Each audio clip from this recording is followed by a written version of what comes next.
am resident of Colorwood, Jules Saints, for YouTube, joined by the author of the Dark Shadows Daybook and the Dark Shadows Daybook Unbound, Patrick McCray. How are you, sir? Jewel, I'm just great. How are you? I am good. I'm good. We're here to discuss episode 1212. They actually draw from the lottery in the previous episode. Now, they sort of replay that as they do in DS, and when they draw the slips, I love how everybody's hesitant to open the slips. And David Selby's Quentin, he's like, I'll go. And Joan Bennett's Flora's like, no, I'll go. And you could see her. I love how they have the over-the-shoulder bit camera for her, and you see her slip it. There's no X. It's true. It's true. No X rating for Joan Bennett. Yeah, they're going through the slips, and Gabriel. But now when it gets to Catherine, and she opens her, she hugs Morgan, and Gabriel's all ecstatic because he thinks Catherine's got it. And no, she gets it. Yeah, she drew the last blank, and that means Gabriel has the X, has the slip at the X. Cosmic justice. Cosmic justice. So here's an interesting question. Does Brutus kind of control who gets what? Do you think that's that? Do you think it really is random, or do you think he's just, it truly is, or is there some kind of like supernatural skullduggery going on? I thought about that when I watched this episode back at least 4 times, and I was trying to watch all the characters, not just reactions, but as they were drawing the slips. And I listened to the episode prior to this one with Gabriel saying he knew he would get it. Yeah. I think the reason not just from a writing standpoint, but from more of a plot standpoint, that Gabriel gets it is because they have to show somebody the secret of the room, mind you, what the secret is. And if you're going to pick the one person who they might not believe, who would you pick? Gabriel. Yeah. Well, and also, let's face it, he's the most expendable. Yeah. Your money's on David Selby, he's kind of the star of the show at this point, and so you got, you're not gonna risk the Selby. Yeah. Oh, he's Fauci was right, David. Fauci was right. So you're not gonna risk David Selby. You're not gonna put Joan Bennett in there. Come on, you're not gonna do that. Laura Parker, you're not gonna, risk Laura Parker until you really have a good plot reason to do it. Morgan, well, where's your antagonist go at that point if Morgan gets taken away? So it can't be Morgan. Grayson's married to the head writer, so it's not going to be her. And she really has the X. And Sam, you better not give me that X. And write in something about my hair. So it's pretty much it's Mr. Pennock. He is Punch in this Punch and Judy show, and he's taking it again. I sort of wonder if when Sam Hall was writing this episode, he just looked at Grace and said, "Don't worry, you're not getting the X." Oh, she he's got to sleep sometime. So true. Don't we all? But here's a question for you. I'm going to ask your question you just asked me. Did you think that Brutus Collins was controlling the lottery? Or who would get the slip? I think that depends. Is he contained in the room? If he is contained in the room, kind of like Quentin was sealed for freshness in his room, if it really was Quentin. Of course, I don't buy that it's solely contained in the... I know that's where they go. Yeah. But if it's just contained in the room, you're getting the plague by everybody spreading it around. So how is it really contained if everybody keeps getting the plague? Well, I'm not talking about the plague in this case. Right. I'm talking about the sort of the Brutus's influence. I don't think it is, because look at Melanie. I mean, yeah, she went in the room, but if the room has this, is the room so powerful where because Justin dies, now she's possessed. So, and they didn't hold the lottery. That's another reason for her possession. So there's two things.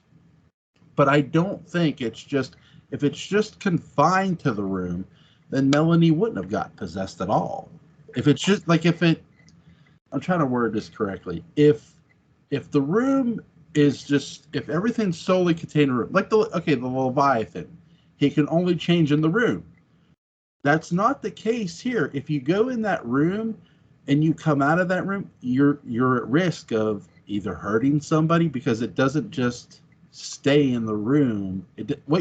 When you go out, you don't, or sorry, when you go in, you come out very different, we'll say. Yeah. You know. Yeah. So if his ghostly influence goes outside of the room, then I think you almost have to ask, well, why wouldn't the spirit of Brutus be manipulating this stuff? And these people don't really have free will. I mean, I think that's what they're all really afraid of. I don't think they're afraid. Well, of course, they're afraid of going in the room, but I think what they're more afraid of is that somehow the cosmos knows they deserve to go into the room, that it's some sort of, personal failing or thing that's, from the spirit of Brutus that's targeted them, why me? And, Gabriel's kind of a schmuck. So, of course it's going to be him, and there are those of us like Gabriel who, just feel like we're kind of born to be the first victim in the horror movie or something. Well, here's the thing too. The spirit of Brutus Collins is so sinister, he lets them think they have control of this lottery. Oh, this lottery is your way of choosing who goes, in a sense of randomness. It's not that random. Yes. Wow, what a sadistic, fella this guy is. He is. And that's the thing too, like, because you would think someone who would create a haunted room that drives people insane and kills them would be a nice guy.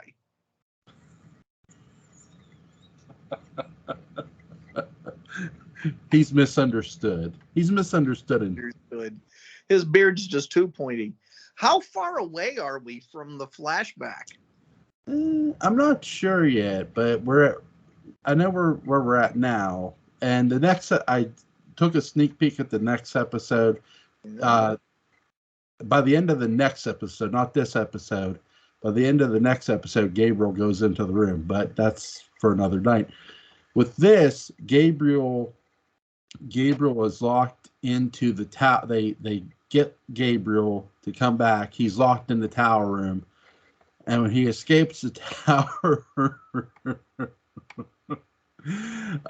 everybody seems to escape that tower room for whatever reason. Sure, it pretty much has a revolving door. It just has beads for a door, like like in the era. I just love beads are hanging there. It's a bead curtain. No, you know what happened was Christopher Pennock's beautiful blondish hair went all the way down like Rapunzel style, and he just climbed. He just slid down. His own hair. His own hair. What did he attach it to? Whatever he found. So he attached his hair to something, and then he jumped out and hoped that the hair would get. Okay, sure. Listen, that hair is so strong, it would tie on to anything. It's Christopher Pennock. He's always tying one on. Yeah. So in what way is he like Gorgeous George? Oh my God. Here's the thing. He's beautiful. Christopher Pennock is a handsome looking dude, and I'm not afraid to say it. Oh, you've said that many times. He is. He's absolutely gorgeous too. Like, even when he's Jeb, like, he might be cocky as Jeb and some of the characters he plays, but he's absolutely gorgeous to look at. I mean, if I were a woman, I couldn't take my eyes off of him, and he's just handsome. It's not, let me put it this way. It's not hard to sell to the audience of why Carolyn fell in love with this guy. It wasn't just his look, but that didn't hurt. No. Not, I wouldn't say it's not hard, but whatever. I think you're onto something. Right. I like the fact that Christopher Pennock, they're offering him liquor and anything he wants. Yeah, it's okay. He has his flask. When they put him up there, I was in Florida. He says it's all right. He has his flask. He'll be all right. Yeah. When they cut to him drinking the flask is empty. It's all gone. There's not much in there. It's Bartles and James wine coolers. Thank you for your support. There was probably like a sip in there because he was like carrying it around with him throughout the episodes. So. Sure. Here's a question for you. Did you think Flora was going to let him out? She gave her word she didn't. She wouldn't, but. No, I didn't think so. No. Joan Bennett's, she's solid. Yeah, she is. I love how she always takes these characters and has this statement moment. Like before she gets taken down by the Phoenix a bit and sent to the hospital, she tells Laura, I'm gonna tell Roger. And with this, when I love the chemistry between her and Christopher Pennock, he's like, "Oh, you're gonna let me out." And when she shuts that door, it's a sort of, it's the sound and the force of it that's a resounding "No, I'm not." She doesn't say words, "No, I'm not," but the way she shuts that door, she says no. Oh yeah. Oh yeah, I sounded that door very well. Yeah. It's really cool. What's something? Okay, Catherine feels bad for him. I love the interaction between Catherine and Grayson, Laura Parker and Grayson Hall. Oh boy, Julia's so cold. They right? really do not like that Shiksa. They do not like that blonde. Is she she's a bit of, I won't say she's an antagonist in this arc, but she's a bit antagonist. Yeah. Oh, I would. Really? She's monstrous. She's terrible. She's not the antagonist. Right. But she's not there to make Catherine's life easier. No. She says, you don't belong here. We don't like outsiders. We don't like change. Which, for a guy like me, is really easy because it basically just writes my thesis for me, about Dark Shadows. And Dark Shadows is a story about an aristocracy that can only save itself by having to invite in what is new. Yeah. It can't save itself by family values and we're going to gird our loins and just, plug our ears and hum real loud and pretend like the future doesn't exist. No, they have to. They have to bring in the future. I mean, Vicky. Yeah. Angelique saving everybody's bacon at the end of the Prime storyline. Catherine and Bromwell. Yeah. That the old ways don't work. Thank you, Wendell Berry. They just, sometimes you gotta bring in some new stuff. And that's where we are with this. And so the fact that Julia says we don't like change, we don't like new things, we, pretty much just makes the argument right there. Because if she's not presented in a positive way, and she's not making an impassioned speech for the importance of tradition and values like that Pipe Cottage guy on YouTube. Trust me, I think it's, look this guy up. I think it's a fake beard. I think it's a scam. Anyway, it's not sitting around talking about traditional family values and so on. No, she's not making an argument like that. She's just making an argument for being a bigot. Yeah, I found this a bit strange too, because a couple episodes prior, she's praising Catherine. Now she's pissed off at her and cutting a promo on her, and it's just like lady, okay, she just became a member of this family. Of course she's going to voice her opinion. Hell, she was voicing her opinion when she wasn't one. Yeah. And I think, to me, this is more about, for me, about power, about pecking order. It's more Julia who's afraid of losing her pecking order because she doesn't have a lot to begin with. Every time there's a decision to be made, who does she look to? Flora. You know, she knows she's second fiddle to Flora.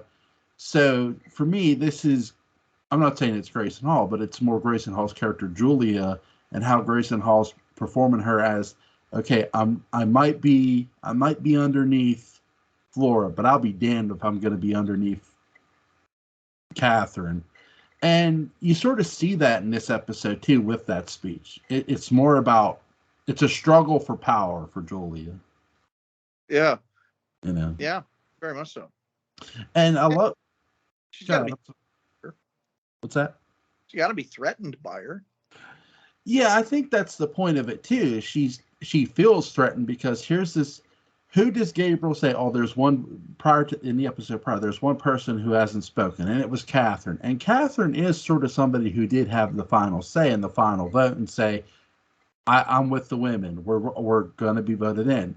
So her vote before Gabriel made his vote known and got every dirty look in the book from Quentin. But so Catherine has had many key moments already, and here's Julia. She's sort of feeling less and less. I love the interaction between Laura Parker and Grayson Hall. It's I know they've done a bunch of scenes together, but it still is golden. Oh yeah. It's a nice two-hander. And this is full of great moments for two actors to just do what they do best and act. And, to wit, the wonderful Christopher Pennock scene with John Bennett that we were just talking about. Yeah. I love the fact that when she's talking to him, she goes, you are your father's son.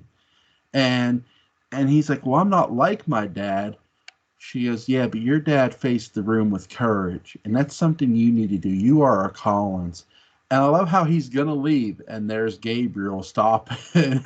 Oh, like a superhero in the door. He's like a cardboard. I think practically has his hands on his hips. Ta-da! Yeah, somebody needs to get that and play the Superman music. Dun dun dun dun dun. Yeah. Strange, very loud actor from another planet. Only heard 3 floors away. Oh my God! Yep. Up and away. I love the little struggle in the forest between Quentin, Gabriel, and Morgan. It looks so. They're a break. He's there. He's got both of them. Yeah. I like it though. You have Morgan grabbing him from behind. I'm thinking David Selby he's taller than both of them. And you could see this clearly the way they were shooting it. It's like David Selby has this great intense face for I'm ready to brawl. I'm ready to throw down. Oh, you got David Selby's Batman. You got Keith Prentice's Superman. And, you have Chris Pennock's elongated man in this case. I think if we're going to go DC on this, we'll call him Robin. He's Robin. He's expendable. You're not even Nightwing. God, you're a stingy man. You're not even going to give him Nightwing. Let me put it this way: he's Jason Todd's Robin. Okay. Oh, well, you might as well just call him Kyle Rayner's Green Lantern and get it over with if you really want to help the guy. And really, he is. I mean, think about what happened with Jason Todd. The fans voted Jason Todd to be killed off. You wouldn't say this if Chris Pennock were alive. I'm not saying Christopher Pennock is Robin. I'm saying his character's Robin at this point. Oh, well, his character's Tony Stark at this point.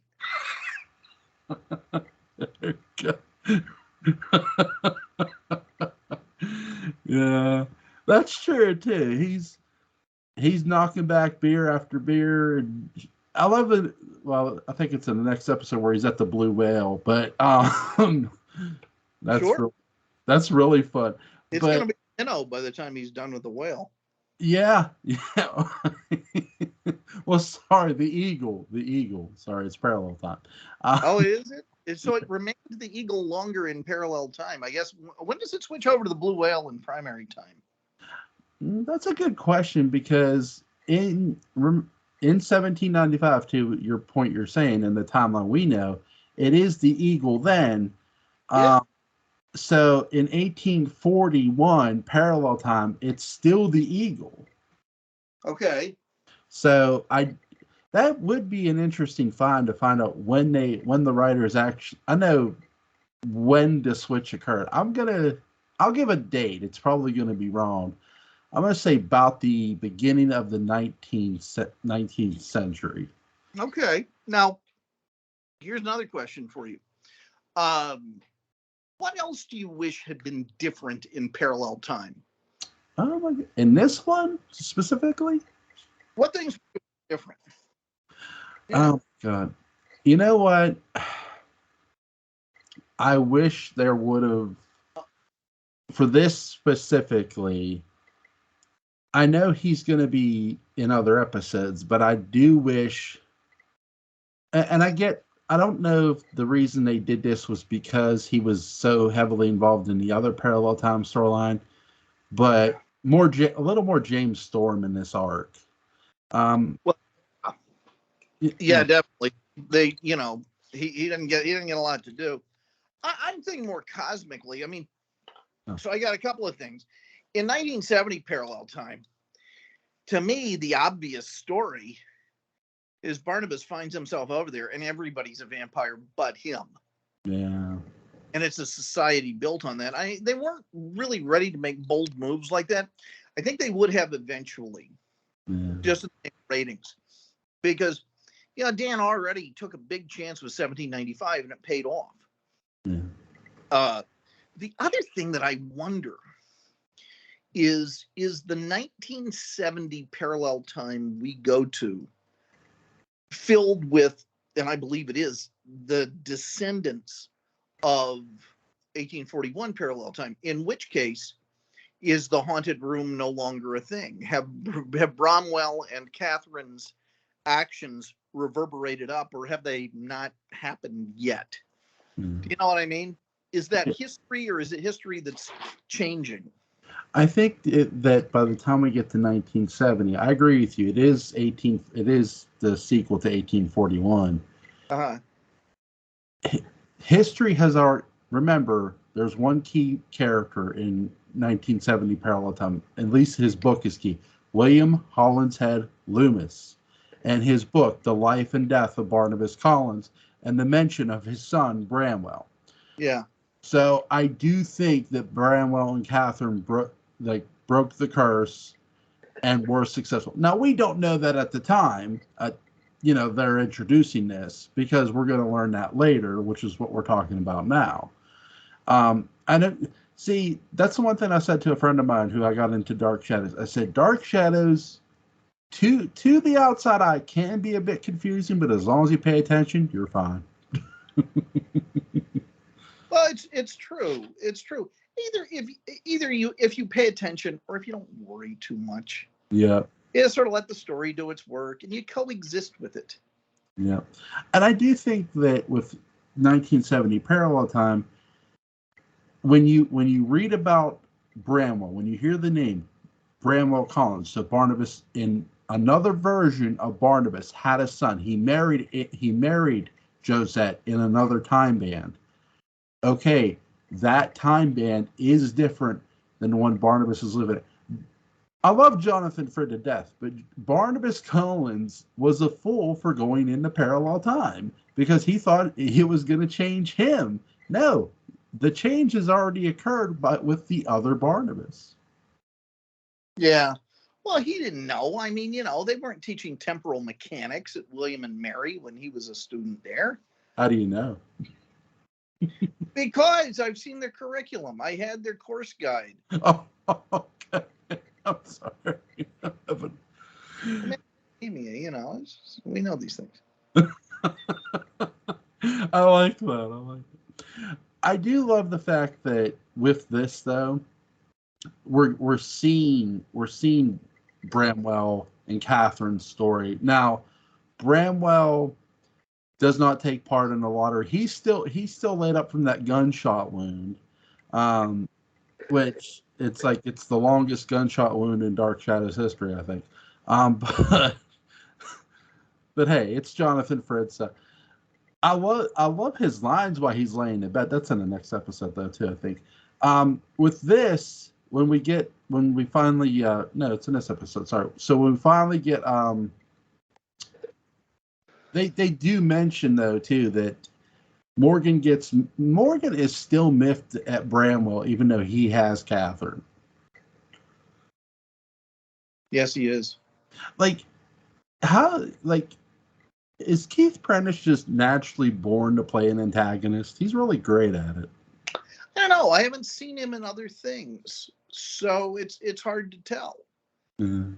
Has to be, but I think he's very good at it. He's so severe, the cheekbones and all of that. If you could put Keith Prentice as another Dark Shadows character, who would you put him as? Bianca. If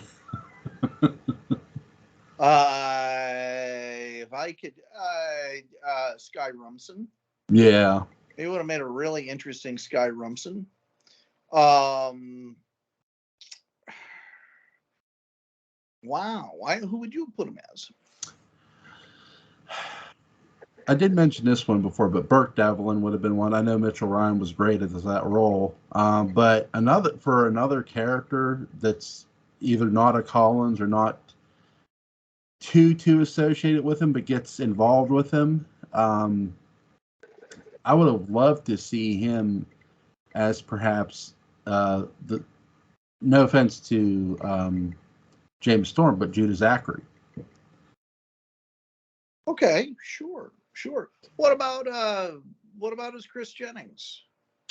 I could have seen that. Yeah. Yeah, interesting. Yeah. There's some fun stuff in there.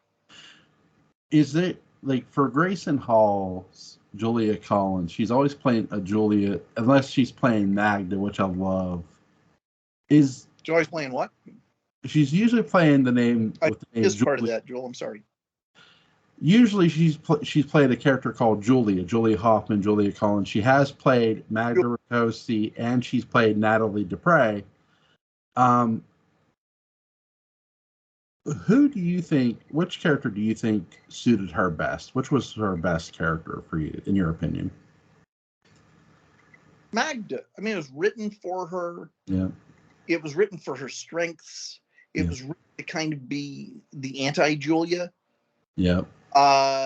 Yeah, I mean, I think that's pretty close to the real Grayson Hall. Mm-hmm. Yeah, I love Magda. Yeah, Magda is my favorite character of Grayson Hall's. I love that character. I think it's so good. There weren't daytime Emmys at this time, were there? There weren't, not until I believe 1974. Man, if there would have been, Grayson Hall would have been nabbing them. Be very interesting to see how Dark Shadows would have done if we'd had daytime Emmys. Yeah, it would have. I mean, that's sort of the beautiful thing. It's like you hope.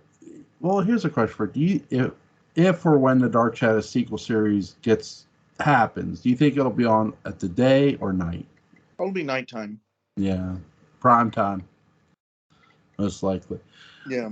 So for 1841, for this episode, when they realized that Morgan had, or sorry, not Morgan, Christopher Pennock's character has escaped, Gabriel, and they offered him all the liquor. He wants more liquor. He's going into town. He rides his horse.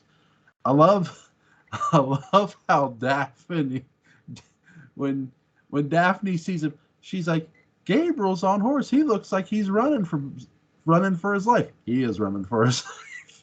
Yeah. he wants out of there. He does. I love the sound effects too with the horse galloping. Mm-hmm. Very, very well done.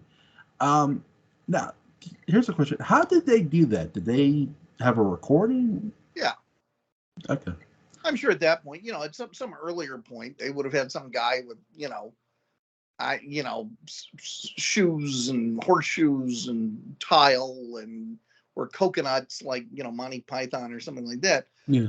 In this case, I think they just played a sound effect. It sounded like legit, like he was really riding the horse though too. I mean that's a great job by the effects department, and really too Daphne selling it. Great job. I mean, all around for the crew. They were awesome. I mean, I know I sound like a huge fanboy. No, I'm with you. But it's really, I'm with you. I like the horse sound effect. Yeah, it really just sounds like there's a horse going by the old house, and I love Bramwell's like, of course he should run for his life, and I love what he says to Julia too. He goes, I would help him. He admits that he would have helped Gabriel escape. Yeah. Again, he's from the real world. Yeah. Now, here's one, because Bramwell doesn't really hint at this right away. Does Bramwell believe in the curse? I don't think he probably does. He believes it might be possible, but he doesn't really have a lot of evidence for any of that. And I think he kind of wonders, as someone who didn't really thoroughly grow up as welcomed around those parts, Right.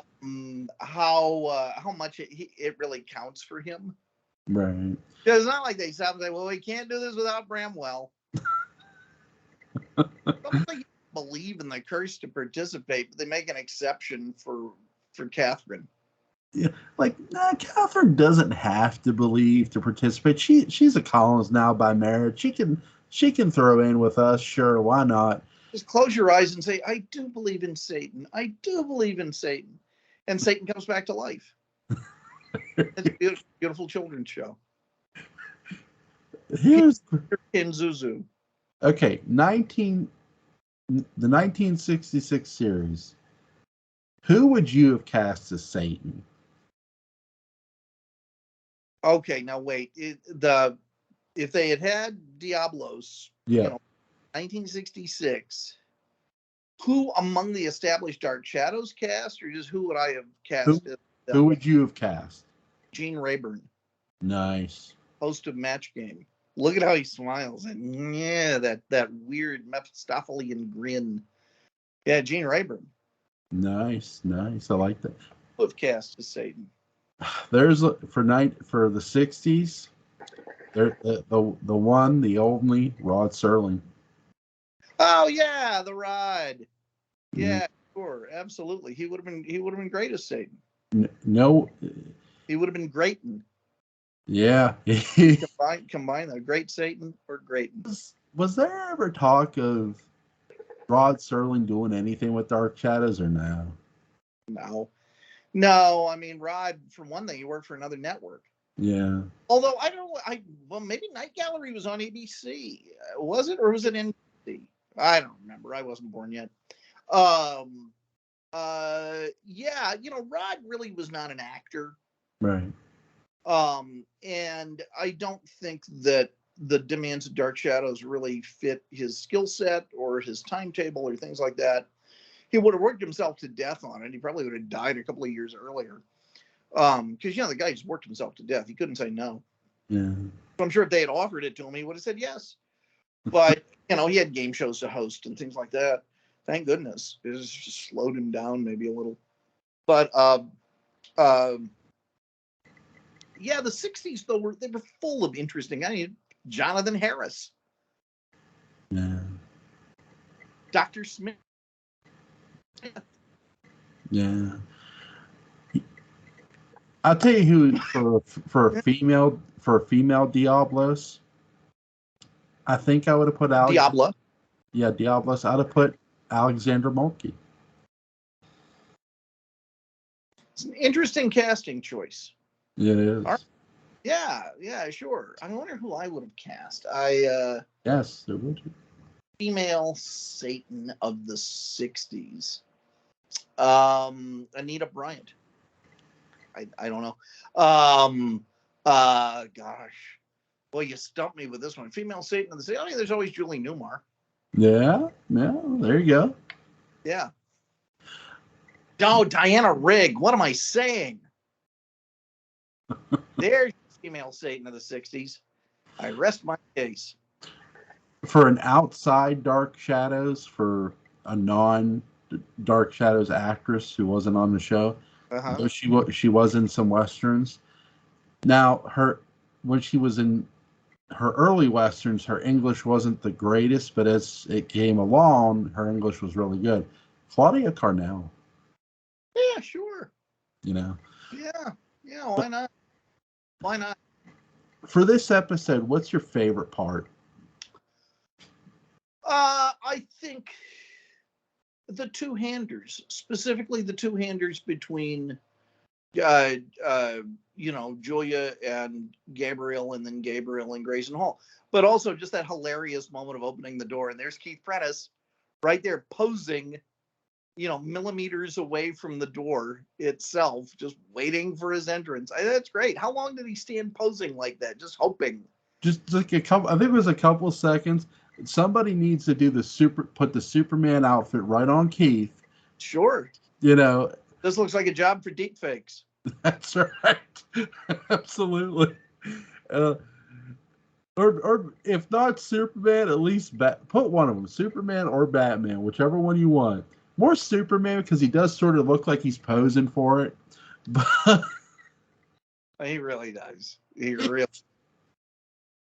Like, literally, too, what sells it, too, is Christopher Pennock stops dead in his tracks. Well, wouldn't you? No. Okay, I'm not going through that. I've seen those pants. Well, to the character of Gabriel's credit, I mean, look, Gabriel's a coward. I mean, that's what they're presenting him as.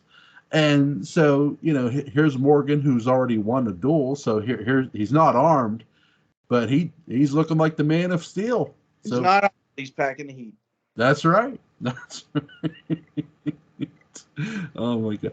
I really love the chemistry between Laura Parker and Grayson Hall. I know, again, but David Selby, Quentin getting the plague in this scene was really like, oh my God. Fauci warned him. Yep. Go into that room without a mask, you're gonna get the plague. I tried to tell you, masks are effective. If you'd been double masked, this wouldn't happen, Quentin. This is what happens when you share flask with Gabriel. I mean, what? No. Sure, you get all sorts of things you share flask with Gabriel. That's true. That's very, very true. But I love how when he's drinking, when Quentin's drinking his sherry, you have Morgan Collins who's in the room, and he's like, Quentin, are you all right? And you can see David Selby sort of go off to the side. And Morgan's concerned. And then when he passes out, he's like, Quentin. Yeah. Yeah. What's your favorite scene? Definitely the scene when between Morgan and Quentin, when Quentin passes out. It's so good. Yeah. And it's criminally underrated acting by David Selby. I know he's this arc's hero and he's presented as such, and it brings a real danger that they're going to kill the hero off here. True. And it's his birthday today. Yep. Happy birthday, David Selby. Yep. Happy birthday to the great David Selby. Great acting, buddy. Great job, obviously. Just, I can't say enough good things about how much I'm enjoying the arc and the acting. Isn't that great that this gem was just waiting for you? It really was. And I do think that for those who might not like this arc, my suggestion is go back and do it one episode at a time, because all episodes at once can sort of feel like a big cluster, a bit clustered. But if you do one at a time, the way it was intended to be seen. Yeah, you really get a better appreciation for it. You definitely can. Yeah. Is there anything you want to add about this arc before we go? I'm sorry. No, I think it's terrific. I can't wait to talk about more of it with you. I know. How's next Friday? Engage. Okay. For guys, if you have not picked up the Dark Shadows Daybook Unbound, link is in the description box. Go pick that up on Kindle. It's on Amazon. It is worth it. I'm going to continue to read it on Monday. For Patrick McCray, he is the man, the myth, the legend. Have a good night, brother. Take care, sir. You too. Bye-bye.